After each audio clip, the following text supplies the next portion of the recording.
ನಮಸ್ಕಾರ ಸ್ನೇಹಿತರೆ, ಮುತ್ತು ಹಸ್ಮಟ್ ಯೂಟ್ಯೂಬ್ ಚಾನಲ್ಗೆ ಸ್ವಾಗತ. ಇವತ್ತು ಮಂತ್ರ ಡಿವೈಸ್ನ ಇನ್ಸ್ಟಾಲ್ ಮಾಡೋದು ಹೇಗೆ ಅಂತ ನೋಡೋಣ. ಸಾಕಷ್ಟು ಜನ ಮಂತ್ರ ಡಿವೈಸ್ನ ಇನ್ಸ್ಟಾಲ್ ಮಾಡೋದು ತಿಳಿಸ್ಕೊಡಿ ಅಂತ ಕೇಳ್ತಾ ಇದ್ರು. ಅದಕ್ಕೋಸ್ಕರ ಈ ವಿಡಿಯೋ ಮಾಡ್ತಾಯಿದ್ದೀನಿ. ಮೊದಲಿಗೆ ಕ್ರೋಮ್ ಬ್ರೌಸರ್ನ ಓಪನ್ ಮಾಡ್ಕೊಳ್ಳಿ. ಸರ್ಚ್ ಬಾರಲ್ಲಿ ಮಂತ್ರ ಡ್ರೈವರ್ ಇನ್ಸ್ಟಾಲ್ ಅಂತ ಟೈಪ್ ಮಾಡಿ. ಫಸ್ಟ್ ಲಿಂಕ್ ಮೇಲೆ ಕ್ಲಿಕ್ ಮಾಡಿ ಮಂತ್ರ ಡೌನ್ಲೋಡ್ಸ್ ಮೇಲೆ.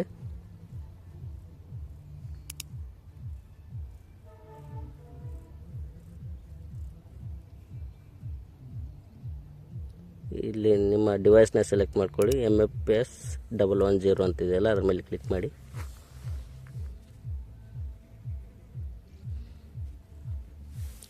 ಇಲ್ಲಿ ಕೆಳಗಡೆ ಡ್ರೈವರ್ ಮೇಲೆ ಕ್ಲಿಕ್ ಮಾಡಿ. ಇಲ್ಲಿ ಡೌನ್ಲೋಡ್ ಮಾಡಬೇಕಾಗುತ್ತೆ. MFS 11 ಡ್ರೈವರ್ ಅಂತಿದೆಯಲ್ಲ, ಅದ್ರ ಮೇಲೆ ಕ್ಲಿಕ್ ಮಾಡಿ ಡೌನ್ಲೋಡ್ ಮಾಡ್ಕೊಳ್ಳಿ. ಇಲ್ಲಿ ಚೋಕ್ ಬಾಕ್ಸ್ನ ಕ್ಲಿಕ್ ಮಾಡಿ ಸಬ್ಮಿಟ್ ಕೊಡಿ.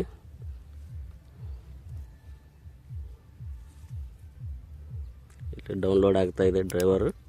ಮತ್ತು RD ಸರ್ವಿಸ್ ಮೇಲೆ ಕ್ಲಿಕ್ ಮಾಡಿ. ಇಲ್ಲಿ ನಿಮ್ಮ ವಿಂಡೋಸ್ಗೆ ಸಂಬಂಧಪಟ್ಟ RD ಸರ್ವಿಸ್ನ ಡೌನ್ಲೋಡ್ ಮಾಡ್ಕೊಳ್ಳಿ. ಒಂದು ಆ್ಯಂಡ್ರಾಯ್ಡ್ಗೆ ಸಂಬಂಧಪಡುತ್ತೆ, ಒಂದು ವಿಂಡೋಸ್ 10ಗೆ ಸಂಬಂಧಪಡುತ್ತೆ. RD ಸರ್ವಿಸ್ನ ಡೌನ್ಲೋಡ್ ಮಾಡ್ಕೊಳ್ಳಿ. ವಿಂಡೋಸ್ಗೆ ಸಬ್ಮಿಟ್ ಕೊಡಿ.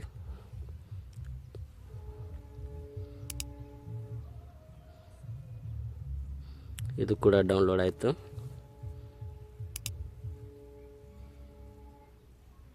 ಆ ಫೋಲ್ಡರ್ನ ಓಪನ್ ಮಾಡ್ಕೊಳ್ಳಿ. ಮೊದಲಿಗೆ MFS 11 ಡ್ರೈವರ್ ಅಂತಿದೆಯಲ್ಲ, ಅದನ್ನು ಇನ್ಸ್ಟಾಲ್ ಮಾಡ್ಕೊಳ್ಳಿ.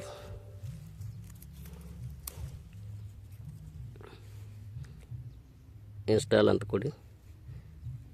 ಡ್ರೈವರ್ ಇನ್ಸ್ಟಾಲ್ ಆಗುತ್ತೆ.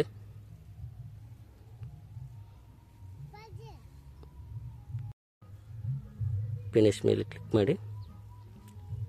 ಈ ಮಂತ್ರ RD ಸರ್ವಿಸ್ ಅಂತಿದೆಯಲ್ಲ, ಅದನ್ನು ಇನ್ಸ್ಟಾಲ್ ಮಾಡ್ಕೊಳ್ಳಿ.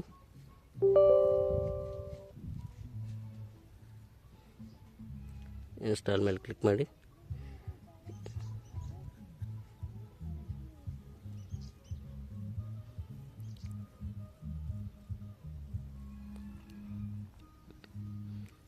ಫಿನಿಶ್ ಮಾಡ್ಕೊಳ್ಳಿ.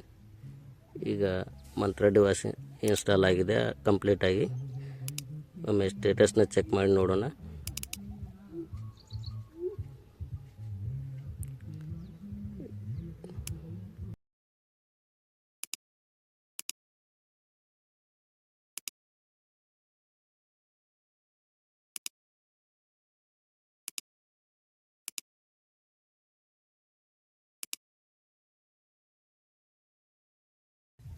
ಇಲ್ಲಿ ಸೈಡಲ್ಲಿ ಕ್ಯಾಪ್ಚರ್ ಸಕ್ಸಸ್ ಅಂತ ಬರ್ತಾ ಇದೆ ನೋಡಿ. ಈ ಥರ ಬರಬೇಕು.